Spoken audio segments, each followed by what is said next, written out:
kita ini tidak ingin berburu di dalam kebun binatang. Kita ingin memperluas kebun binatangnya.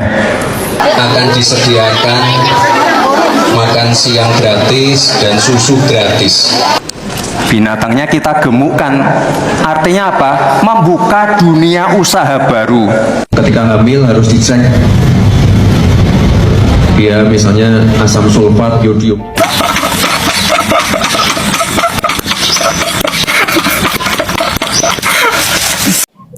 Bahkan ketika Sayyidina Umar menjelang wafat, dia mengatakan jangan sampai anak saya ikut di dalam salah satu calon pengganti saya.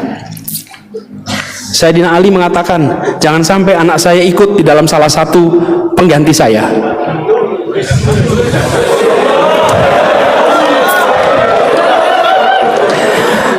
Waktu itu belum ada MK. Ya. Sejalan dengan kemaslahatan orang banyak, itu namanya integritas. Itu I1. I2 apa? I2 income, bukan income. Intimacy, kedekatan, dekat, kedekatan. 3 itulah yang membuat namanya amanah itu. Jadi kalau lihat orang seperti Bung Hatta, Bung Karno, Anda akan melihat kompetensinya ada, betul tidak? Integritasnya ada, intimasi ada, dekat sama rakyat. Nah, pengurangnya ada satu nih. Apa pengurangnya nih?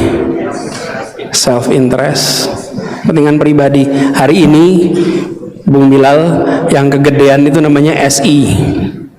SI-nya kegedean, karena itu skor trustnya rendah, kompetensinya tinggi. Tadi Anda sebutkan kompetensi tinggi, integritasnya rendah, kedekatannya belum tentu, mungkin kedekatannya artifisial, self interestnya tinggi. Nah sudah, nilai kepercayaan rendah. Jangan sebut angka itu lagi.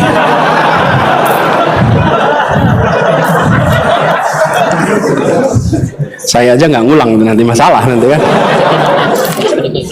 Nah, jadi saudara sekalian, kita jaga itu semua. Apa yang dikatakan Bilal itu benar. Saya ingin sampaikan satu hal yang hilang di Republik ini. Selain itu adalah meritokrasi. Meritokrasi. Masuk ITB, meritokrasi tidak? Anda jawab itu sendiri. Ketika kita menerapkan meritokrasi, itu yang tadi saya sampaikan, ketika 4 khalifah itu dipilih, meritokrasi tidak musyawarahnya itu, musyawarah.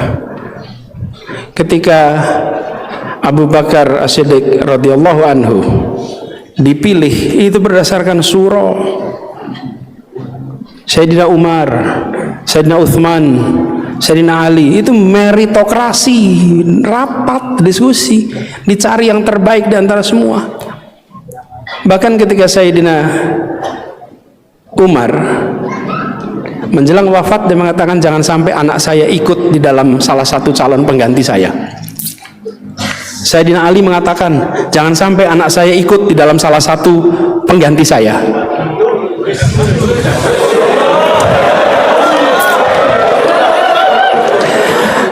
Waktu itu belum ada MK. Ya.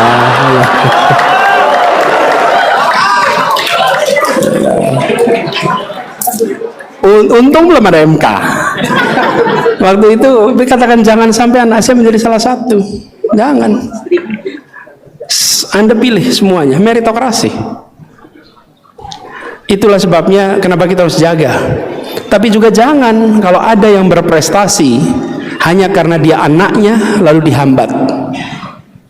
Kalau dia berprestasi hanya karena dia keponakannya dihambat, jangan juga. Kalau meritokrasi artinya tidak dipandang. Walaupun dia anak, walaupun dia keponakan, kalau baik adalah baik, kalau tidak adalah tidak. Saya pernah dengar cerita rekrutmen di sebuah kementerian Luar Negeri. ada salah satu anak pejabat tingginya mendaftar, salah satu pejabat paling tinggi di kementerian itu, di Kementerian Luar Negeri, mendaftar menjadi diplomat, dan anaknya, kan ayahnya adalah diplomat karir, anaknya bisa lebih dari 2 bahasa, daftar dan tidak lolos. Dan ketika tidak lolos, semuanya bangga. Bukan bangga karena dia nggak lolos, bangga karena ada sistem meritokrasi. Dia ujian lagi tahun berikutnya, ujian lagi waktu berikutnya. Halo teman, jumpa bersama saya di Politik Dangi ya. Luar biasa ya, bagaimana perbedaan pidato ya yang sangat berkualitas dan yang teman-teman bisa nilai sendiri lah ya.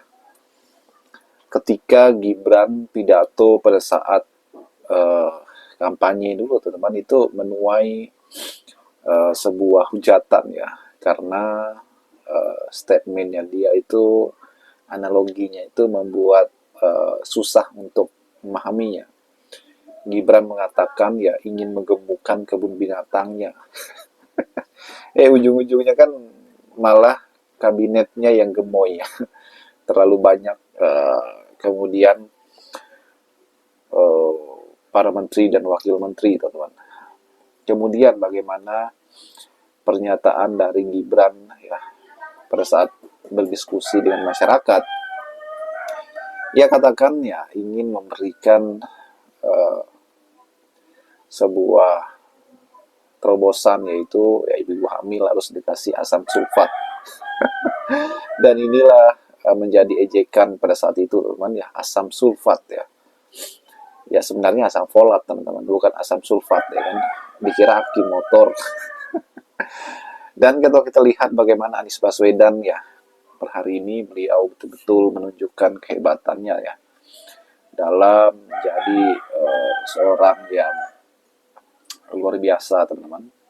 Pak Anies, tokoh yang harapan ya bagi bangsa ini, walaupun kalah Pilpres 2024, beliau menjadikan itu sebagai batu loncatan ya untuk membuat partai ya bekerja untuk masyarakat. Bagaimana Anies Baswedan saat ini ya menyusun kekuatan-kekuatan politiknya, dan ini adalah sebuah langkah jenius Anies Baswedan. Namanya selalu masuk top 2 ya untuk calon presiden 2029 di Pilpres nanti, teman-teman.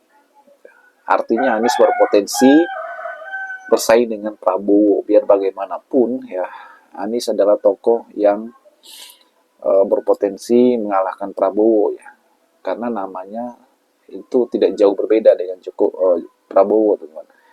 Andai saja Anies ini mendapatkan jabatan publik ya, menjadi menteri atau gubernur, saya yakin Anies bisa mengalahkan Prabowo. Kenapa?